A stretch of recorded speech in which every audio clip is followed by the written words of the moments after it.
obviously know me. I'm Becca Munich. I am the Deputy Director at the Ecology Center, and we have a terrific presentation for you tonight with some of our core organizers of this series, and then Dr. Rhonda Connor-Warren, who is a pediatric nurse practitioner, who's going to talk in depth about health and what are the things that you should know, and pick the brains of a health professional who has worked with families that have lead impacted children, and what can you be asking your doctors and nurses about, and things like that. So we're really excited to have Dr. Rhonda with us tonight as well. But I'm going to go over some logistics first, like we always do. So if I can figure out how to move my slides, there we go. So again, the presentation today will have cover these various things on the true cost of lead poisoning here in Michigan, including some maps to show how widespread this is. We've got a poll that we want to get some of your feedback on in terms of where do you live and where's your house and things like that. Talking about the health costs of lead, in particular, and what it means to adults and kids that have exposure to lead. And again, that Q&A with Dr. Rhonda, some of the economic, societal costs that we face due to lead exposure. This can be really helpful when you're talking with lawmakers or the media or somebody who just needs to know a little bit more about the dollars and cents side of things, about how costly this is if we don't address lead and if we don't prevent kids from getting lead exposed. Then we'll have some breakout rooms as well to talk about those issues that we discussed today and get your feedback, any questions that y'all have. These are things that are coming up in July, middle of July. We will be convening again via Zoom to create our own platform, our own advocacy platform to share with the lawmakers, the decision makers at the state level or in the cities where we live. And what do you all want, after learning a lot in this program, what do you all want to make sure that we are expressing to those lawmakers about what laws should change to protect families, to protect kids from lead exposure? So we'll have more information about this out to you prior to the event, but just mark your calendars. And then in August, so thinking a little bit more about our next steps and where as a group we want to go from here to make sure that we continue to stick together. We've all unfortunately only been able to meet via Zoom, but hopefully someday in the future we'll be able to meet in person. So those are a couple of things coming up in the next few months, as well as some advocacy opportunities in the fall. So again, thank you all for being here. Today we are scheduled to go until 6:30 p.m. We encourage you to use your camera, but it's not required. We're totally okay if we see your kids, your pets, your food. We're all at home. It's all crazy still due to COVID, so no worries about that. If you're not speaking, if you can remain on mute, that would be great. And if you have any problems, feel free to use the chat box to talk to us or email us at liftorganizers@ecocenter.org. You can see that on the screen if you have any technical difficulties or really any questions for the group. This is just the walkthrough again, what you can use Zoom for. You can mute and unmute yourself. If you're looking at a computer, there's that little microphone in the bottom left of your screen. The video is right next to that. You can, raise your hand at the participants side of things, or open the chat right here in the middle of the box. The chat would look like this. If you open it up, this is a great way to communicate with the organizers like myself and others here, or also the other families that are involved. So go ahead and send a message to the group or individuals. You can see that to everyone option. You can also change that and select an individual's name if you want to send them a private message. And then this is what it would look like on your phone if you would like to use that chat option. Oh, that's the next slide. So I am going to turn this over to Tanya, who is going to start off our presentation. Are you ready, Tanya? Yeah, thank you, Becca. Great. Awesome. So before we get into the rest of the presentation today, I just wanted to go over these maps that you all received in your binders of materials, and copies of these maps are also available on the LIFT website. I'm sorry, my cat is sitting in my lap and he keeps biting my hand. Hold on a second. Okay, sorry about that. So this map that's right here, that's on your screen right now, like I said, you have a copy of this both in your binder and on the website. And so what this map shows is the number of children younger than 6 years old in the state of Michigan who have elevated blood lead levels, and that is classified as having more than 4.5 blood lead level of more than 4.5, excuse me. And this is for the year 2019. And so what this map here shows and how that's being visualized is, obviously it's the state of Michigan, and then it's broken up into counties. And then underneath the counties, you can see like thin gray lines, and those are the zip codes for the entire state. And so the dots on the map represent within each zip code the number of children, or a range of the numbers of children who are less than 6 years old who had elevated blood lead levels in 2019. So the little tiny dots, that means that there are less than 6 children in that zip code. And then, you can see the scale there in the bottom left-hand corner of the image, and then all the way up to the big giant circle that is anywhere from 100 to 150 children in that given zip code. And so then in the actual map, you can see there are these giant concentrations of large numbers of children that have elevated blood lead levels. Like it might be kind of small on your screen, but for instance, you can see there's a huge cluster of those large dots in the Detroit area. And so that I just wanted to explain really quick how to read that map, because it might not be super intuitive. And then on the next slide,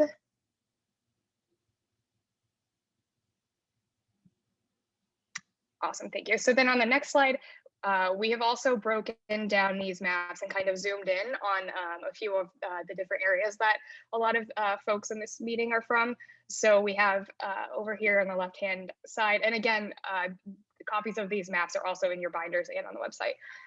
So over here on the, starting on the left-hand side, that's Kent County, and then the highlighted zip code areas, that's the zip codes for Grand Rapids. And so the way that you read this map is, again, it's the counties and then the zip codes within them. So anything that's white is going to be, there's no children with blood lead levels, elevated blood lead levels there. And then it's a gradient. So the lighter blue is going to be less than 6 children in that zip code, all the way up to the darker blue is going to be the 100 plus children in that zip code that have elevated blood lead levels. So Kent County is on the left, and then we have Genesee County and Flint in the middle, and then all the way on the right we have Dearborn zip codes and Detroit zip codes.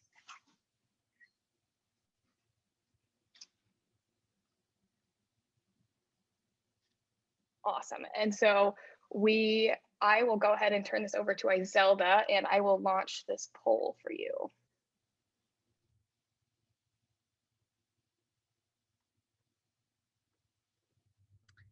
Okay, so if everybody can take a minute and answer these 2 questions, we like to get an idea.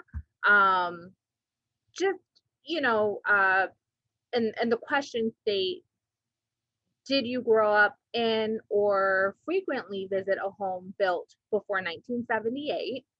And then question number 2, do you currently live in a home built before 1978?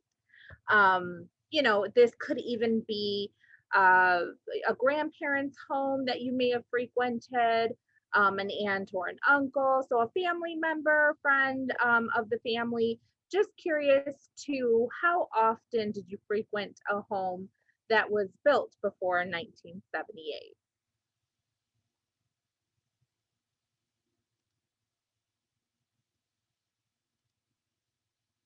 So we'll give you a couple minutes to do that.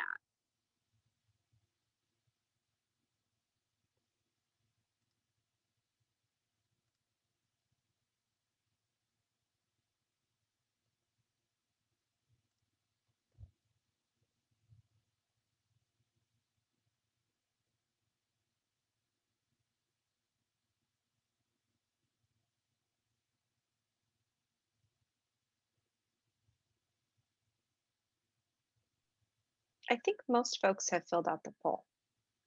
Okay. So everybody can view the results. So if you look at the results, 71% of us grew up or frequently visited a home that was built before 1978. And then currently, 53% of us live in a home that was built before 1978. And we understand that the housing stock, especially in Detroit, about 77% of it, or 70% or more, was built before 1978. So a lot of lead paint in these homes. So this is a good idea, and this just gives us an idea of how much we may have frequented, or even us growing up as children, homes that may have had lead-based paint in it. So just wanted to share that and get an idea with everybody. So moving on to the next slide, we're going to go over the health costs of lead poisoning and what factors come with that. So we're going to go over this. And we can go to the next slide. Okay, let me just, okay. So for those of you that attended our first meeting and have the packages in front of them, or visited our LIFT website, you would see our first presentation. And in this presentation, it was our orientation and lead 101 slides. And these were relevant facts that went over the lead sources and ways that we're exposed, or children are exposed to lead. So you can always reference back to this slide, or in your binders, you should also have this and reference back to it in case you wanted to review that. Next slide. So we want a better understanding of what health impacts of lead there is in our bodies, and what can it do, especially to children. So there is no safe level of lead exposure. Once it enters the body, lead is distributed to organs such as brain, kidneys, liver, and bones. And lead is stored in bones and teeth, and it accumulates over time. And it can be remobilized into the blood during pregnancy, which would be exposing the fetus. Damages to the brain, nervous system, leading to lasting developmental and health problems. These are everything that lead can do to our bodies.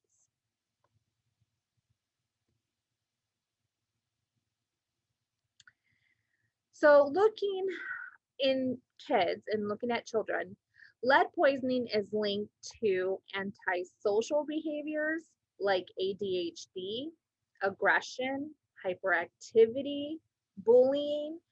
And some of the cost effects with that right there is maybe needing medication. So then you have the cost of, medication or prescription drugs, the cost of missing work to follow up with doctor visits, and also the time that it takes the child to work on these aggression and hyperactivity practices that they may have to assist the child. Learning challenges like reduced ability to pay attention, poor problem-solving skills. And in adults, lead poisoning is linked to hypertension, hearing loss, osteoporosis, Parkinson's disease, kidney damage, reproductive issues, and social and behavioral challenge. And all these can be costly as well, given prescription, maybe needing hearing aids to hear better, and multiple issues that would come with health, and costs that would come with health. These health impacts translate into costly lifelong learning and behavioral problems.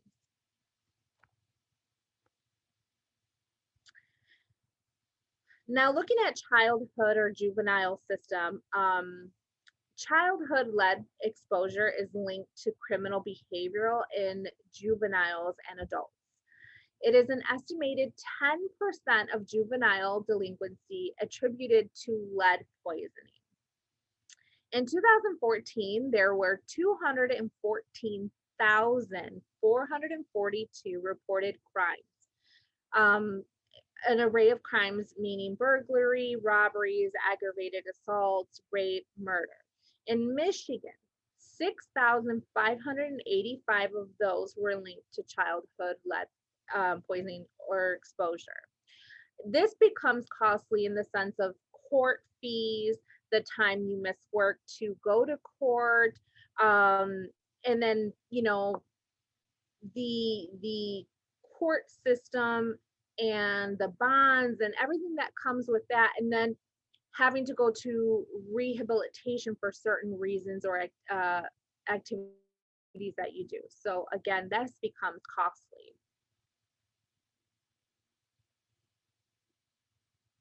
So studies have shown Black children, and to a lesser extent, Hispanic children, are poisoned by lead at a higher rate than white children.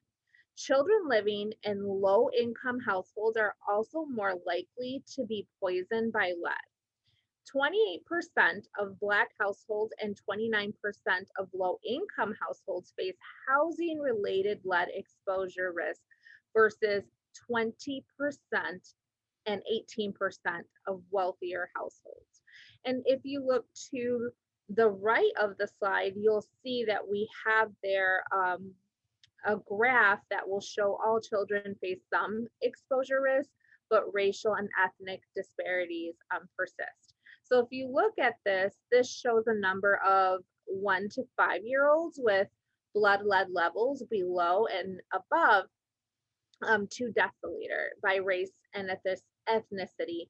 And these are a graph that was, or a study that was between 2011 and 2014. So you can look at the numbers and see the significance and the, you know, in the Black and other and Hispanic children, as well as meaning the lower income children too in households.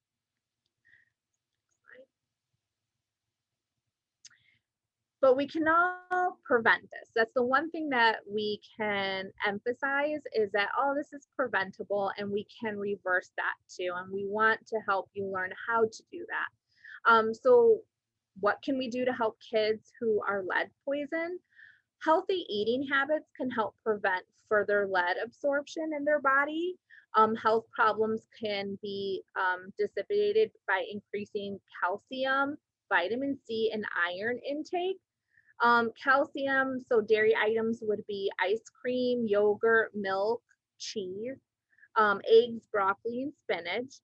Vitamin C, broccoli, corn, tomatoes, peppers, onions, avocados, green, dark green leafy vegetables, oranges, grapefruit, melons. And iron would be meat, seafood, beans, dark leafy greens, eggs, peanut butter, almonds, whole grains, prunes. And another thing is that when you look at this, a lot of times you may say, oh, my kids don't like this, or they won't eat this. There's fun ways that you can make something for them that they might like. So even smoothies, a lot of kids like smoothies. So there's just options out there that you could try that would make it more fun for the kids too, to you know, even like if it's a toasted bread with peanut butter and then you put fruit on it to make it like a smiley face. I mean, kids have fun with being creative. So that's another thing you could do to get kids more interested in eating or becoming more, having it a fun way to make it more of a fun eating habit with healthier foods. And here's some educational and other support resources that we wanted to share with all of you. So United Way, you can always call 211 for help on a variety of issues. Also, their website is listed here. Wayne Metro, can call them, and their website is listed. And also Early On. And Early On is educational resources for children from birth to 3 years old. So they're a great program that you can reference, especially for little ones too. And all this will be given to you and shared with you as well. So thank you, everyone. Great. Thank you, Iselda. Maybe we will just take a minute to see if anybody has any questions on some of the things that you talked about. And then we want to have Dr. Rhonda talk to us a little bit about a little more on health and lead us there. Any questions for Iselda or on that part of the presentation? Yeah. And please feel free to, if you want to put it in the chat too. Iselda, I have a question. I'm wondering, so on the early education, if you could talk a little bit more about the importance of things like Early On and those interventions for kids. Yes, Early On, it's a really good program that works with children from birth to 3 years old. And anytime they have therapists, and what's really good, and physical therapists.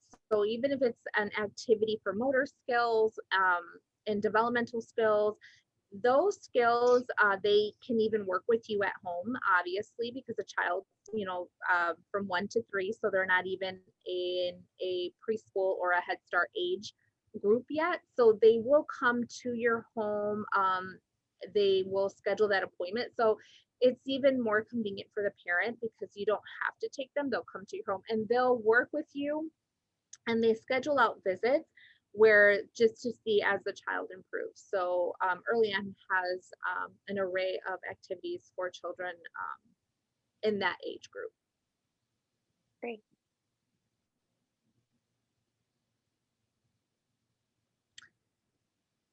And just any other good resources out there. So I do see another question regarding healthy eating at home. Cooking Matters from Gleaners Community Food Bank. So they do have the website linked in the chat. Has some tips and information for parents specifically, and then just adding to what I said. So thank you, Jay, for sharing that. I think on the west side of the state, there's Our Kitchen Table in Grand Rapids, which has similar resources too. And so that could be helpful too. I'll look up that link and chat that out in a little bit. Or maybe we'll also put it on the website because that's a good one. Both of these. Great. Terrific. We'll keep chatting out any questions or any other resources to folks as we move through the presentation. So Rhonda, I want to say thank you so much for joining us. I've had the pleasure of knowing Rhonda for 4 years now or so. And she has done incredible work with families of lead poisoned children in different areas of the state. And I know she's going to talk to you a little bit about that, but Rhonda is just one of the terrific voices for protecting kids from lead. And she goes with us often to meet with lawmakers in Lansing and things like that. So I know we're going to focus a little bit on the health side today, but she's truly someone you can also ask any of those policy and political questions that you might have too. So I guess I'm throwing that in there as a surprise, Rhonda. So hopefully that we'll go from there. And then I don't know if you wanted to introduce yourself and sort of line things up. Well, I think you did a pretty good job. I don't think my mom knows that much about what I do. I'm just still her baby. But once again, I always think it's an honor to be asked to come and have a discussion with folks and meet people where they're at. And any questions that you have, feel free to put them in the chat. And I know Mara or Rebecca will be monitoring the chat and will catch me and get that question out there. So I come to you today as someone who, number one, I am from Flint, Michigan, born and raised there. And I came to Metro Detroit to go to nursing school at Wayne State University, and I didn't make it back. So Detroit is truly what I call my home now. And one of the things that's near and dear to my heart are children. And children are the most precious commodity that we have. And if we don't take care of those things that are precious, then we can't grow the next generation and have the legacy of the next great generation, as we always call it. And it starts, number one, with mom, that you need to be in the best health possible. So, as moms, you need to make sure that you're tested, that your hemoglobin's good, so that you've got great stock, as I call it, in terms of preparing your body to have a child. And that's got to start before you say, well, I think I'm going to have a child. We want you to start that early. Easter seals usually say 6 months, and most of your OBGYNs are going to tell you 6 months. We want you taking good vitamins. We want you eating good. We want you to stop smoking. But then there's still the environment and the things that you do that we don't always think about.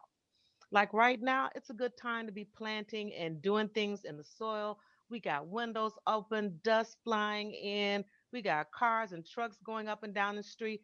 In my neighborhood alone, they're replacing the roofs on most of our condos, and I'm just sneezing. I've had the worst sinus season ever. I stay congested because of all the dust. And I have to think about the fact that most of these homes have been built roughly in 89, 90, but that still doesn't exempt our area from the fact that we are a major truck route, 275 Michigan Avenue and Ford Road. So just because you live what I call in a nice zip code does not exempt you. Hey, sweetie, does not exempt you from any exposures. And you need to make sure that you're aware of it. Also, there are some cultural things, such as I have friends who are from the Pan Asian area who sometimes you go home and visit and would line their eyes with charcoal because that's part of the tradition. That was part of health. Once again, though, you're putting yourselves at risk for, again, absorbing the lead. So we got to think about where we're getting some of that absorption and where we're getting that exposure. I too love a good glazed pottery mug, but once again, I got to think about how was it glazed? Where did it come from? Is there regulation in terms of how much lead is in the glaze? Because that lead makes it shine. So let's talk about the history of lead and how did this even come about? Well, lead was used as pitch or pith back in the days of the Roman Empire. They lined their aqueducts with it, and that's what held the water. They lined their wine vats in it, and that's what held the wine and kept it in great shape. And if you know anything about the Roman Empire, they knew how to have a good party. They partied really well. That's why when the Greeks came, they could overthrow them easily because number one, they had been drinking the wine, and the wine, the lead had leached into it. So they were having neurological problems. And if everybody's doing it, everybody's looking the same, nobody's got a problem. Short attention spans, maybe not doing so well, starting to have seizures. It's hypothesized that Julius Caesar died of seizure activity and he was getting worse, and that's why he was killed. So, again, those are just some of those things that we hear historically about lead. Then, when we're talking about lead nowadays, I look at factories being torn down and buildings that are abandoned. And again, you have still the issue of lead dust no matter where you're at. And so, again, wiping down those things are important. For children who have pica, for example, I worked extensively for a long period with children in sickle cell disease. So they had a low hemoglobin. And sometimes moms have low hemoglobins as well. And they have a tendency to eat things like starch. You may have heard those stories. Or eating ice. How many of you can tell me where the best ice is and chew ice all day? You might like to have your hemoglobin checked. If you're from the South, they had a habit of eating dirt because red clay dirt was supposed to make you strong. Well, once again, the dirt still had lead in it. And when you have pica, lead has a sweet taste. And so that's why the kids would eat the paint chips. You know, kids pick at things anyway, right? If you say leave that thread alone, don't they just kind of pull it and keep pulling it? And you say leave that alone and they just keep pulling it. Well, imagine if a kid has a oral fixation, which most kids do. That's why they have bottles and rattles and things that they chew on. Even the dog's toys, they'll chew on them too, right? Because that satiety comes from chewing on things. It's a safe place, it's a great thing. Well, lead is sweet. And then maybe it's not as sweet as some Mike and Ike's, but it's nevertheless it's sweet. And they get used to that taste and they will ingest it. So one of my favorite cases was a patient sister said she's always drawing pictures and putting them on the wall. And when I asked her about eating paint chips, she said no. And her sister said that's why she puts those pictures on the wall because she eating up the whole room. Okay, so we took her and we said, okay, that's nice. Well, let's do an x-ray. When we x-rayed her, you could literally see the paint chips go all the way through her intestines, and we have to give them this stuff called Go Lightly. And if anybody's old enough on here to have had a colonoscopy, you've had it. That's what we use to help you to go. So we have to get rid of the lead, especially when it's ingested that way. As my colleague had indicated, the lead gets absorbed. We have what's called lead lines on x-ray. So we know you've been doing this a long time or had an intense amount, but it's also damaging one's liver, your kidneys, and more importantly in kids, their brains. Because their brain is still growing and the brain will take what it needs, whether it's sugar, water, it's going to take what it needs. Therefore, we got to stop some of these things. We have the policy laws that help protect you renting a home or buying a home, but we need to make sure that they stay in place. We need to make sure we're talking about our schools to make sure our children are safest in the places they stay the longest, whether it be a Head Start, a daycare, or a school system, because again, you still have lead in systems that's leaching into the water. And more importantly, though, you need to make sure your child goes in for these regular tests. And that's been our biggest concern in the era of COVID, is that people haven't been coming into our offices to be checked because the kids aren't going to school, so they don't need their shots. And I encourage you to encourage your friends to get your children in and get your standard testing done. If your child's below the age of 6, it is normal screening to test for lead, but if you've caught them eating and chewing on things that are lead, then again, we have to order it and do what we call a workaround in terms of the billing in the hopes that you don't get a bill. We're also going to test their blood level to make sure that they're making a good quality red blood cell so that they're eating that vitamin C we want them to eat, the fruits, the vegetables, the lean meats, so that they're big and that they're strong red cells that can help do what? Carry that oxygen to their brain, that keeps them stimulated, that gives them that energy so that they can learn. But if we do find someone who has a lead level of 5, which the state considers acceptable, as a parent, it's not acceptable to me. I want a goal of 0. All right. That's me, the parent.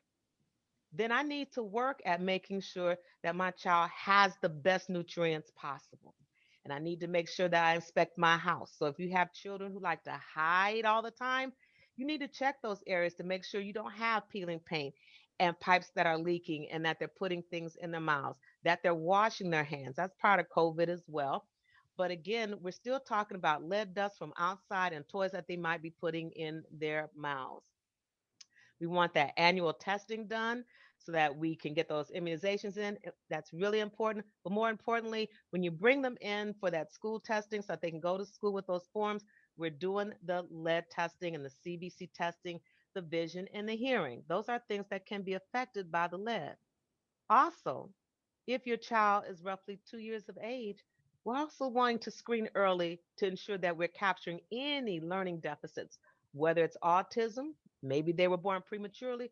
So, as it was indicated by my colleague, we can get you set up with the early on program and any other services your child needs. You see, by the time the child has from 0 to 4, that's the biggest brain growth of a child. We want to capture that early, and we can't do it without parents. And so you need to stick with your lawmakers and talk to them about it. Some of them have some ideas, some of them really do know. But I've talked to legislatures because I've lived in Oak Park and we talked about housing stock.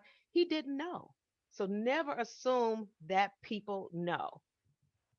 You got to tell them your story. You got to share with them your stories. And that's what they want to hear is my story as the clinician. They want to hear your story as the parent.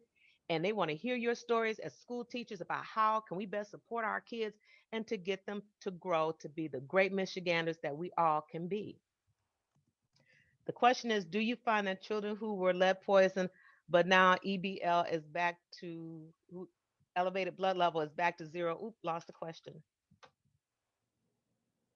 I'll read it for you. So the Real quick question there. is, do you find that children who were lead poisoned, but now their elevated blood level is back to zero, still present things like consuming ice or starch, so pica and other things like that? Do you still see those impacts when their blood levels go down? One thing that's really interesting is some things are due to the pica and some things are what I call self-soothing. Some of us just get in the habit of eating the ice. And I just need to know as the clinician if you've got a good red blood cell. As long as you're not iron deficient and you eat ice, because Mara eats ice and Becky eats ice, and we all like eating ice. Isn't that what kids do? Right? So we all sit here and we eat ice. And just to clarify, things like that pica, that eating ice and things like that, that can lead to lead in the blood, right? If you're eating things that you're not supposed to eat, ice is fine. But if you're Right. picking up dirt or things like that, that actually leads to lead in the blood. Is that right? It's not Absolutely. necessarily because you have elevated blood levels, you get pica. Is that right? Right. So think about, for example, there was at one point where toys coming from China, they had lead paint in them. And if it wasn't for the consumer industry, we would not have known this. Even the children's zippers. I don't know about you all, but isn't that the favorite thing you see? The child, doing this with their, okay, but if it has lead in it and the zipper's coated with a red lead paint, they're getting the lead that way. And so many times parents would say, I just don't know where they're getting it from. Guess what? They're using grandma's china that she has had for 50 years that came from her mother. The glaze in that is usually lead. And when something is put in there like soup that's hot, that lead begins to leach into the food. So we want to be wary about those kinds of things, or depression, not so much depression glassware because it's usually cold stuff, but absolutely anything hot will cause that lead to leach in there. So a lot of times people are not using the china from great grandma. It's a nice display, but they no longer heating it because again, you have to have concerns about where the leaching is coming from. Do you find that children that might be anemic are the ones that tend to start to develop pica? Absolutely. Okay. Because there is some, and it's really weird for lack of a better term, because the kids will tell you, I don't know why. I don't know. I just do it. The worst season I had as a practitioner is when Crayola crayons had these scent filled crayons. They actually smelled like banana and Yeah. grape. It was amazing how the parents would say, I can't find any crayons. And I know I bought them a box of 64. And then when I would ask them the routine color of what color is your stool, they'd be like, oh, it was purple, it was orange. And I said to the mom, I said, I think we know where the crayons have gone. They're eating the crayons. So I can't always tell you who's going to do what. Another great case we had was the mother kept saying, the labels just keep falling off these cans, and I don't know why there's no labels on these cans. The child had an affinity for the paper and was eating the labels on the cans. So she had a bunch of canned goods and couldn't tell you what they were. Sometimes children will develop an affinity for literally dog food. And nowadays dog food is pretty highfalutin compared to my dog eating Purina puppy chow. I can see that readily happening. And so again, though dog food though does not have all these weird preservatives that the other dog foods had back in the day. But the question is why? Is it a texture issue? We're concerned that maybe there's some autism there and we need to check that early. And if you find that your child is chewing on things a lot, like one parent said, none of their shirts have any collars. He's just always doing this. Then we want to check to see if it is fact iron deficiency anemia, or is this manifesting in terms of anxiety and stress, and that's how they manage. I personally still play with my ear every now and then when I get stressed out or I got a lot on my mind. So we all have what I call a tell when we get stressed out. Mhm. And even though the lead might be zero, that might be the ramifications of this is how I self-soothe. So So Tabitha has a question that is, are there any rules to having old lead pipes in homes? I guess I'm wondering if they mandated homeowners to replace them. So I think that question is specifically within the home and not necessarily like the lead service lines that should be replaced under Michigan's new lead and copper rule. And the communities, the public utilities have, uh, they needed to start in 2020 replacing those. Right, the Um, water lines to the homes. But to my knowledge, if you were replacing something in your home, there's no mandate, just disclosure. Okay. And nowadays, even most of the fittings and things have less lead in them, but they're not necessarily lead free. Even your fixtures are not necessarily lead free. And I found that out working with Mara and Rebecca regarding that. I just made an assumption that things were lead free. You know, they're not rusting and things like they used to be, like at grandma's house where it was a lot of rust at the faucet at the basement. That's just not true. And so I think I'm a pretty decent consumer, but I don't know everything. And I made an assumption, and that's an error on my part. So I go to my experts and ask, what's the deal with this so that I have a good understanding? So I always tell people when I don't know, I call people all the time and say, you know, what's the standard with this? Or I'm concerned about A, B, or C that I'm going to do in my home. It's true. Just to add on to that, Rhonda, so it's much better than it used to be. Lead solder, for example, is not allowed in plumbing, and the lead-free pipes. It's a little bit of a misnomer. They have less lead. That you're allowed to have Mhm. 0.25% of lead still in plumbing materials for drinking water. However, if you are concerned about this, you can buy a filter that would filter out that lead from your tap. And we Mhm. can provide you with more information about that. I believe there's some in your packets already in your binders, but that's an NSF 53 filter certified to remove lead. Yeah. There's And another so question. Oh, sorry. okay. No, you're okay. I was going to say, and that's what a lot of the elders in Flint have done. They have lived in their houses 40, 50, 60 years, and they've put the filters on to decrease the amount of lead that is coming into their homes. My mom still lives there and she's 87. Let's see. Let's see. My son was diagnosed with lead poisoning in 1997. His levels now is 4. I believe it will never go to 0. Could that be true? Exactly. That could very well be true because again, where's the source at? Is it where he's staying, where he's visiting, where he's playing? And again, kids do put their hands in their mouths. Again, that lovely mug that you got from so and so that's had it for years. I got rid of a lot of wonderful mugs because again, I'm quite sure they were glazed at the art place and I just don't know.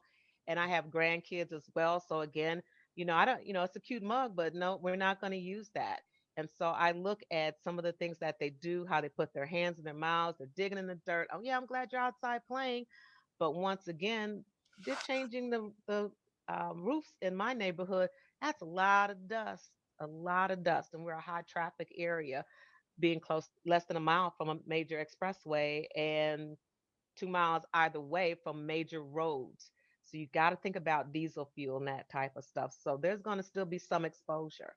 And the goal again is to ensure that they have a healthy diet, washing those hands, that you're dusting down your windowsills. That's the biggest piece of it. I don't think we can get rid of any of it until we change the emission rules and people agree to it. So we're going to have that. Let's see. So one more question here, and then a tip. I'll go with the tip first is don't, if you have lead that's in your water, Sarah reminds us not to boil it because it distills the lead and actually more, it concentrates it because you're getting rid of the water. So that was a problem for sure in Flint when people were bottle feeding their kids and using tap water that was contaminated with lead, boiling it to kill the Legionella and other things like that. But unfortunately, that does not get rid of the lead and only can concentrate it. And Nelanita has a question on ongoing treatment for children who have had lead poisoning. So when you say have had lead poisoning, I need a estimated number of how high. Are you talking about if you meet the cutoff of 5, we want that vitamin C in there. We want that well-rounded diet. We don't want a high fatty diet.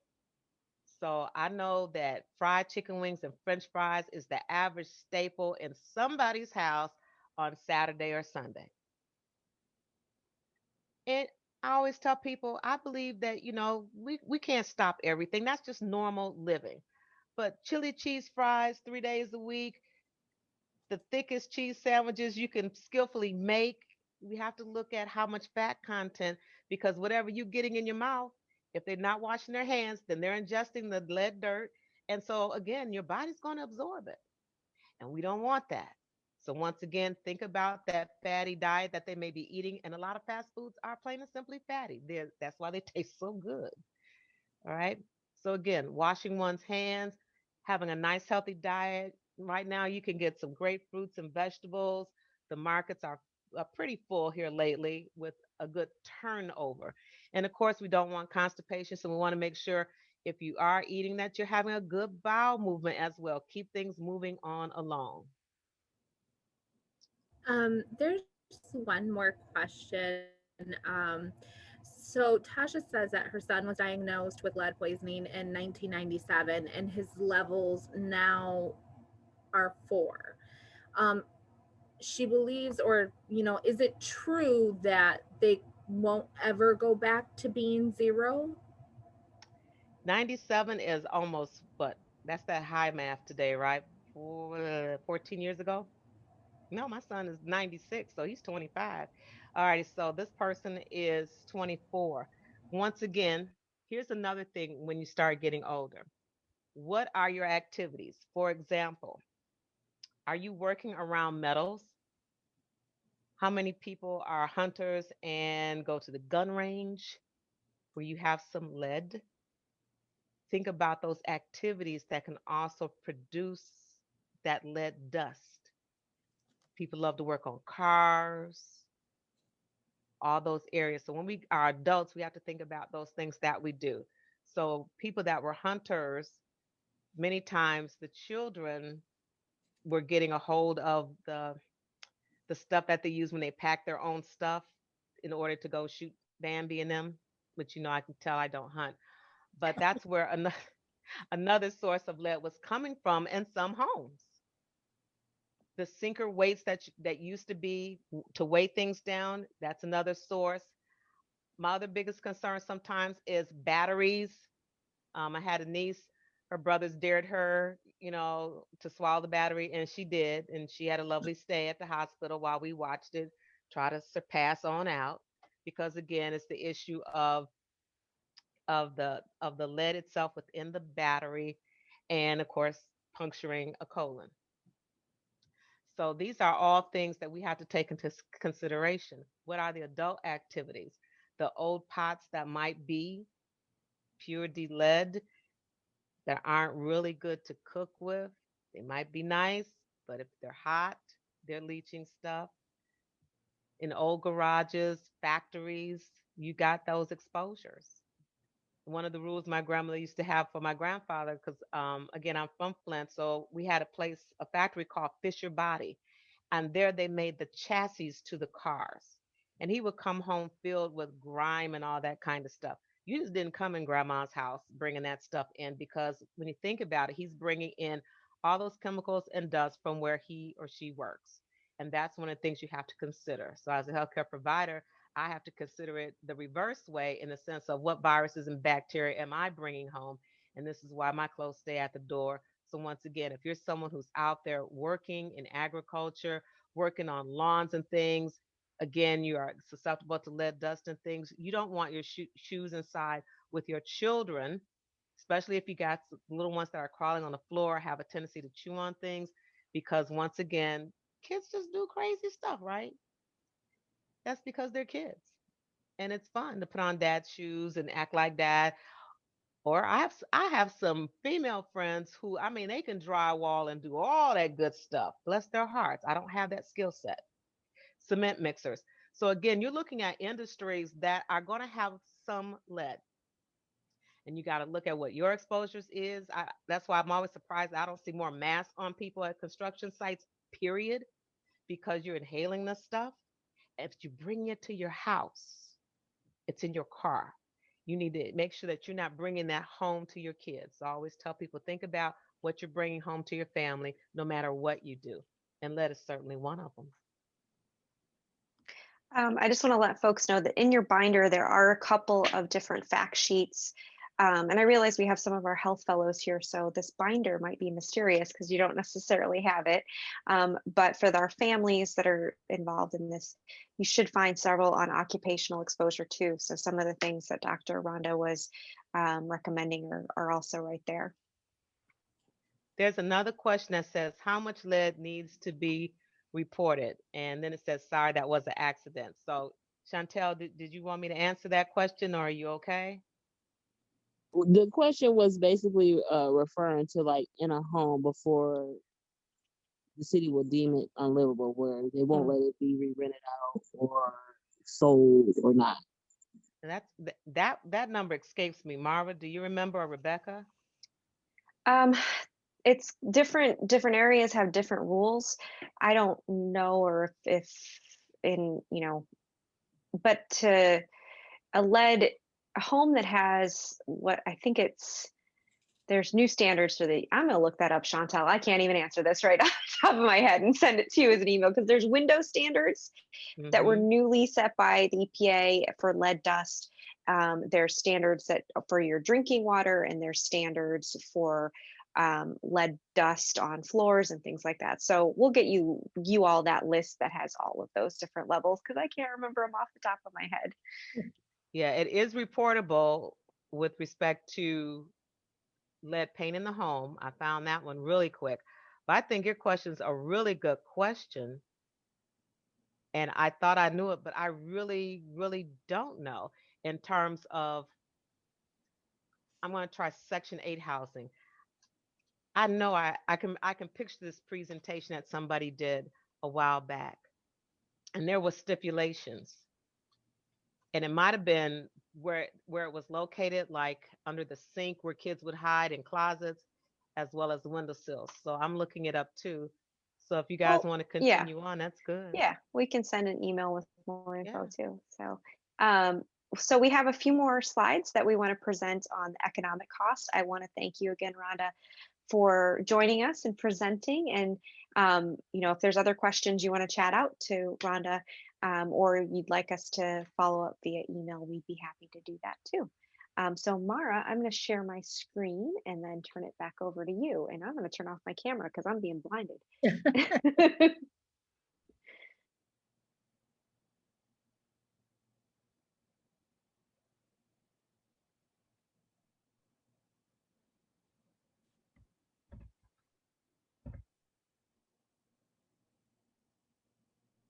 All right, there we go. Perfect. Thanks, Becca. All right, hi everybody. I'm just going to run through a couple slides regarding economic costs of lead poisoning. So Becca, next slide, please. All right, perfect. So the pie chart on the right side of this slide shows the breakdown of annual costs related to lead poisoning in Michigan. This data is from 2014 and shows that lead poisoning costs nearly $270 million, with 112.5 million of that cost falling on taxpayers. And costs include increased need for healthcare, special education, and it also includes decreased lifetime earnings. Next slide.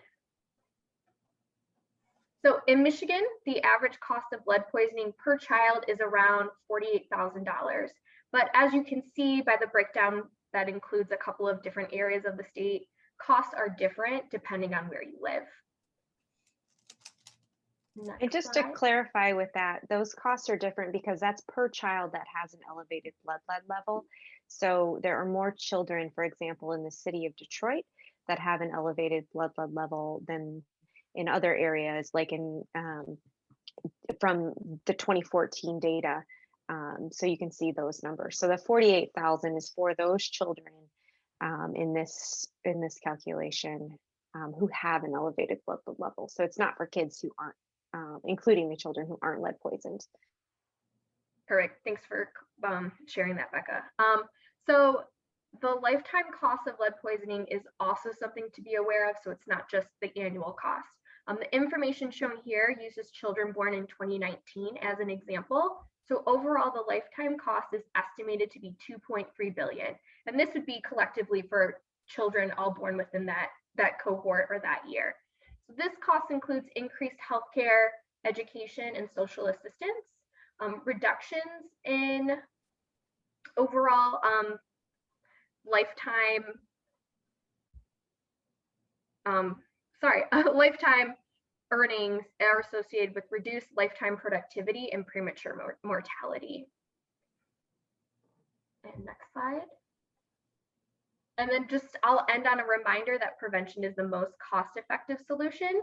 So primary prevention, which includes the removal of lead hazards from the environment before a child is exposed, is the most effective way to ensure that children do not experience harmful long-term effects of lead exposure. So remediating at-risk homes would reduce lead exposure and the associated costs. But it's also important to remember that this can be very expensive. So sometimes relocation to a lead-safe home is the best solution. And if folks are looking for additional information about different strategies to keep your homes lead safe, they can be found at these two websites, which we can also chat out.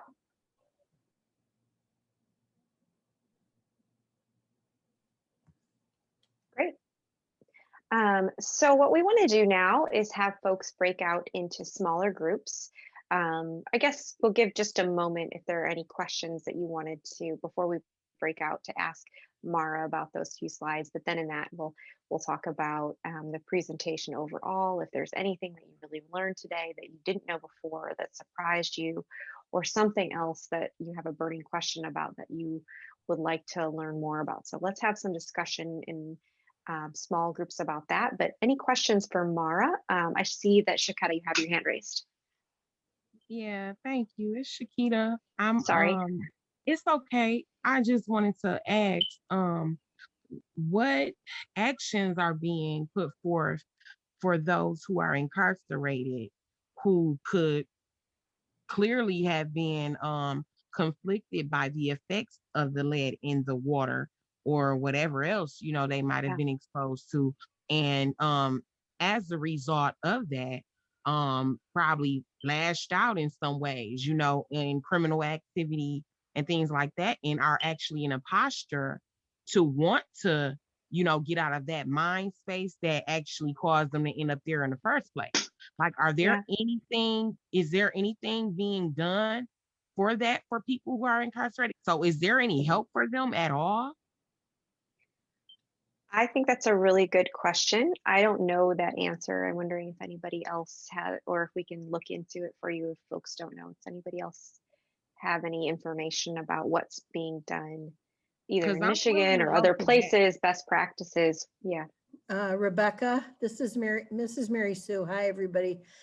The only thing I can say to your wonderful and really important question is that the more we do education and make society understand, number one, that lead poisoning doesn't stop when people are, over the age of 6, and that these are lifelong concerns and deficits. And as we raise up that information, it helps build the awareness on the parts of systems that are dealing with older kids and young adults and adults.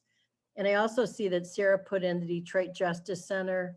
That is a great suggestion, but I think we basically have to raise this issue up and make people understand. I think it's something like a quarter of the people in jail that they've been able to go back and look at their lead levels were lead poisoned as kids. So you're on to something here. It's a very important issue.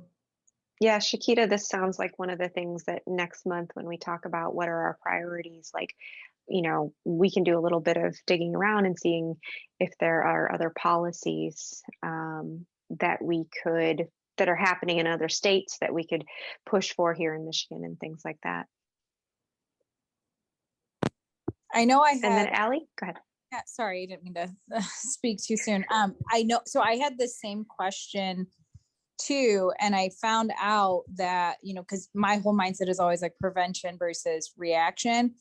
And I found out that at least in Genesee County, you need a court order to even do any kind of blood testing to even see, hey, could lead have been a situation, could lead have been a factor into whatever the situation was, so that we can help help this person in a different way than we would for someone where lead may not have been, in an issue. But that comes down to advocacy at the state level of saying, hey, allow us to test for this so we can help make sure that kids have their kids have their moms, kids have their dads for things like that. So I don't have a short-term solution, but I just found that out and I thought that was pretty shocking. Yeah.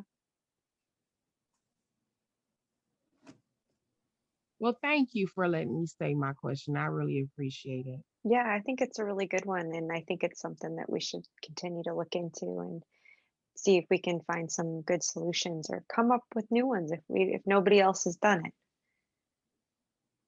Great. Anything else, or shall we break into groups? Everybody should be back now, Becca. Okay, great.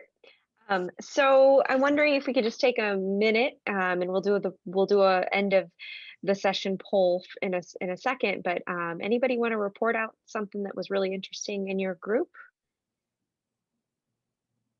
or finish something you're dying to finish in your conversation?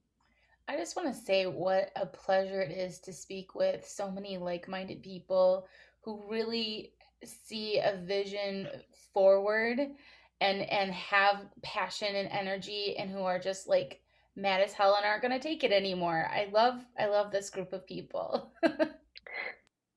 I wanted to say thanks to Shakita for talking about her story and raising up an extremely important issue. And we don't want that to get lost. And we do need to help think about strategies.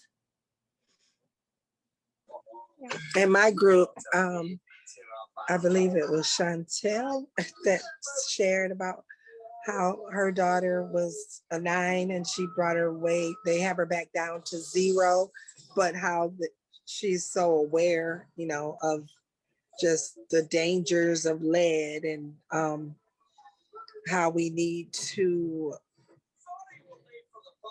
learn more. Like, we have to be and be advocates for our children and for just people that are affected by it, because it's very serious. Yeah.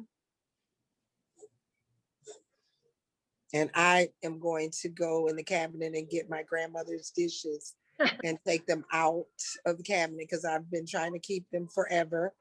And I don't eat off of them, but I didn't realize they are probably dangerous. And then there's an old metal grater that I didn't want to get rid of. And there's a potato masher from my grandfather I didn't want to get rid of that might be a little rusty. They're going to go away now. You can decorate your home. You just don't want to eat off of them. Right. I was gonna say you can keep them as memorabilia. Yes. Yeah. Right. I have like the dishes might be with the other dishes though, so they don't. Oh, okay, so you got to separate it out. Yeah. Yeah. And if they're just as antique as you say, you don't want to get rid of that money, girl. Right. Right. Maybe get rid of by selling, but Right. Great. Okay. Anything else before we go to the last thing? I'm going to share my screen one last time so we can look at the final events, and then we'll do the poll if I can figure out how to do it.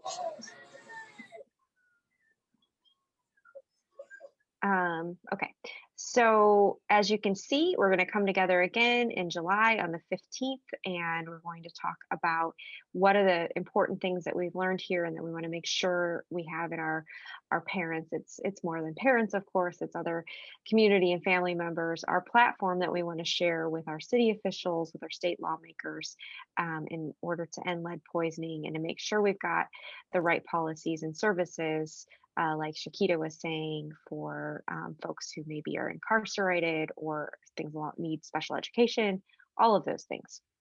And then we have an August session on the 19th, same time all of these are, on what we want to do after the formal training.